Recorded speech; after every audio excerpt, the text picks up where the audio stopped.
नमस्कार दोस्तों, सनातन कथा संग्रह चैनल में आप सभी का स्वागत है।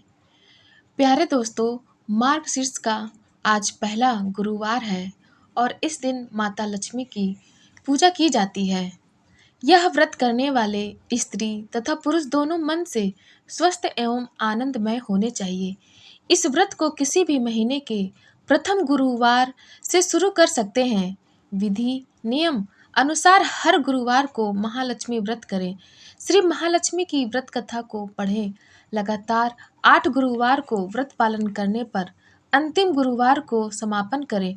वैसे यह व्रत पूजा पूरे वर्ष भर भी कर सकते हैं। पूरे वर्ष भर हर गुरुवार के देवी की प्रतिमा या फोटो के सामने बैठकर व्रत कथा को पढ़ें। शेष गुरुवार के दिन 8 सुहागनों या कुंवारी कन्याओं को आमंत्रित कर उन्हें सम्यक के साथ पीढ़ा या आसन पर बैठाकर श्री महालक्ष्मी का रूप समझकर हल्दी कुमकुम लगाएं। पूजा की समाप्ति पर फल प्रसाद वितरण करें तथा इस कथा की एक प्रति उन्हें देकर नमस्कार करें। केवल नारी ही नहीं अपितु पुरुष भी यह पूजा कर सकते हैं। वे सुहागन या कुमारिका को आमंत्रित कर उन्हें हाथ में हल्दी कुमकुम प्रदान करें तथा व्रत कथा की एक प्रति देकर उन्हें प्रणाम करें। पुरुषों को भी इस व्रत कथा को पढ़ना चाहिए। जिस दिन व्रत हो उपवास करें, दूध फलाहार करें, खाली पेट न रहें। रात को भोजन से पहले देवी को भोग लगाएं एवं परिवार के साथ भोजन करें। पद्म पुराण में यह व्रत गृहस्थ जनों के लिए बताया गया है। इस पूजा को पति पत्नी मिलकर कर सकते हैं। अगर किसी कारण पूजा में बाधा आए तो औरों से पूजा करवा लेनी चाहिए, पर खुद उपवास अवश्य करें। उस गुरुवार को गिनती में न लें। अगर किसी दूसरी पूजा का उपवास गुरुवार को आए तो भी यह पूजा की जा सकती है। दिन या रात में भी पूजा की जा सकती है। दिन में उपवास करें तथा रात में पूजा के बाद भोजन कर लें। इस व्रत कथा को सुनने के लिए अपने आस पड़ोस के लोगों को, रिश्तेदारों को तथा घर के लोगों को बुलाएं।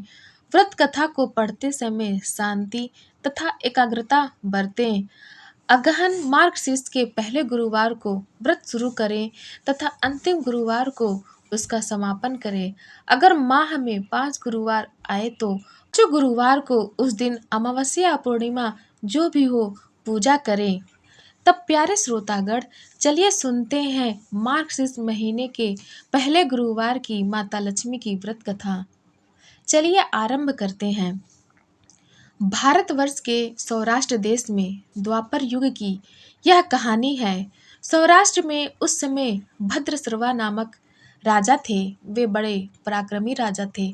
उनकी रानी का नाम सूरज चंद्रिका था। रानी दिखने में सुंदर और सुलक्षणा थी तथा पतिव्रता थी। उन दोनों को 7 पुत्र तथा उसके बाद एक कन्या का वरदान मिला था।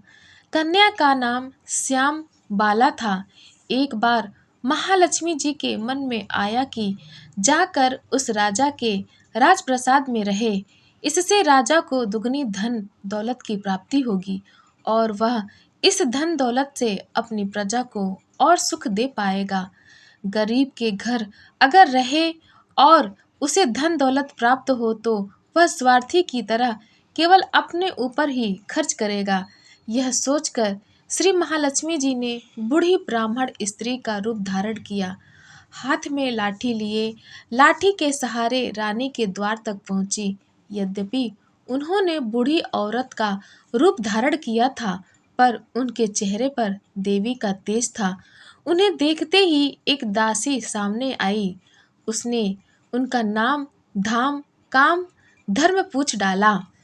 वृद्ध ब्राह्मण का रूप धारित माता लक्ष्मी ने कहा, बालिके, मेरा नाम कमला है। मेरे पति का नाम भुवनेश है।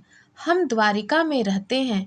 तुम्हारी रानी पिछले जन्म में एक वैश्य की पत्नी थी। वह वैश्य गरीब था। दारिद्र्य के कारण हर रोज घर में झगड़े होते थे तथा उसका पति रोज उसे मारता था। इन बातों से तंग आकर वह घर छोड़कर चली गई तथा वन जंगल में खाली पेट भटकने लगी। उसकी इस दुर्दशा पर मुझे दया आई। तब मैंने उसे सुख संपत्ति देने वाली श्री महालक्ष्मी की कथा सुनाई। मेरे कहने पर उसने श्री महालक्ष्मी का व्रत किया। श्री महालक्ष्मी प्रसन्न हुई, उसकी गरीबी दूर हुई, उसका घर संसार दौलत संतति संपत्ति से भर गया। बाद में पति पत्नी दोनों परलोक सिधारे। लक्ष्मी व्रत करने के कारण वे लक्ष्मी लोक में रहे। उन्होंने जितने साल महालक्ष्मी का व्रत किया, उतने हजारों साल उन्हें सुख भोग मिला।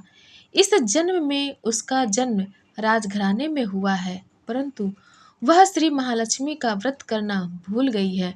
उसे यह याद दिलाने मैं यहाँ आई हूँ। बुढ़िया की बातें सुनकर दासी ने उन्हें प्रणाम किया तथा श्री महालक्ष्मी का व्रत किस तरह किया जाए। बुढ़िया रूप धारण किए हुए श्री महालक्ष्मी माता ने दासी को पूजा की विधि तथा महिमा बताई।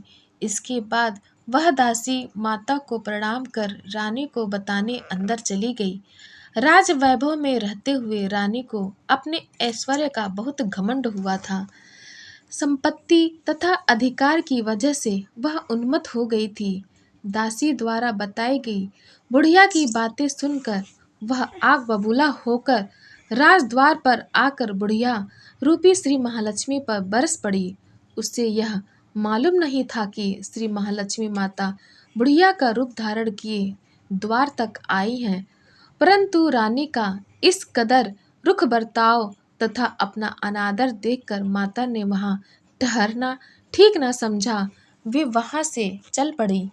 राह में उन्हें राजकुमारी श्यामबाला मिली। उन्होंने श्यामबाला को सारी बात बताई। बाला ने अपनी ओर से अपनी माता के लिए क्षमा मांगा। माता को उस पर दया आई। उन्होंने श्यामबाला को श्री महालक्ष्मी व्रत के बारे में बताया। उस दिन अगहन मार्गशीर्ष माह का पहला गुरुवार था। श्यामबाला ने परम श्रद्धा से श्री महालक्ष्मी का व्रत रखा। फलस्वरूप राजा सिद्धेश्वर के सुपुत्र मालाधर से उसका विवाह हुआ। वह धन दौलत ऐश्वर्य वैभव से मालामाल हो गई। पति के साथ ससुराल में आनंद से दिन बीतने लगी। इधर श्री महालक्ष्मी का रानी पर प्रकोप हुआ। फलस्वरूप राजा भद्रश्रवा का राज्य एवं राज कारोबार नष्ट हो गया। यहाँ तक कि खाने के लाले पड़ गए। ऐसी हालात में एक दिन रानी ने राजा से निवेदन किया, हमारा दामाद इतना बड़ा राजा है, धनवान है, ऐश्वर्यशाली है, क्यों न उसके पास जाएं, अपना हाल उसे बताएं, वह जरूर हमारी मदद करेगा। इस बात पर राजा भद्रश्रवा दामाद के पास रवाना हुए। राज्य में पहुंचकर एक तालाब के किनारे थोड़ी देर विश्राम लेने के लिए ठहरे। तालाब से पानी लेने आते जाते दासियों ने उन्हें देखा। उन्होंने विनम्रता से उनकी पूछताछ की।